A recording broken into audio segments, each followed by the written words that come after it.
Sana aşık oldum gözü bağlı,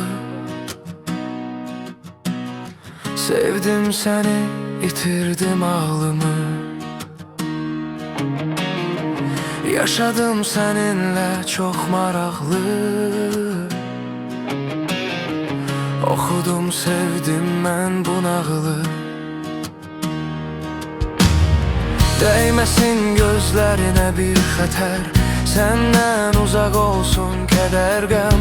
Bir gün yanımda olmasan eğer, göresen ne ederim sensiz ben.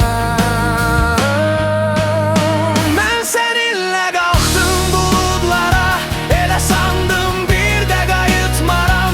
Bu işin sonunda ölüm olmasa, ben seni hiç zaman unutmaram. Ben seninle kalktım bulutlara, elə sandım bir de qayıtmaram. Bu işin sonunda ölüm olmasa, ben seni hiç zaman unutmaram.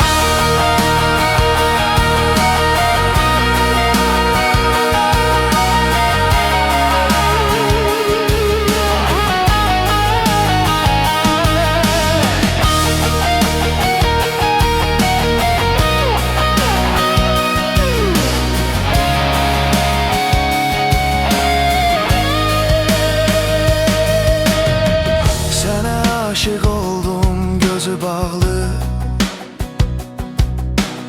sevdim seni, yitirdim aklımı. Yaşadım sensinle çok maraklı, okudum sevdim ben bu nağılı. Değmesin gözlerine bir xətər, senden uzak olsun keder gəm. Bir gün yanımda olmasan eğer, göresen ne ederim sensiz ben. Ben seninle kalktım bu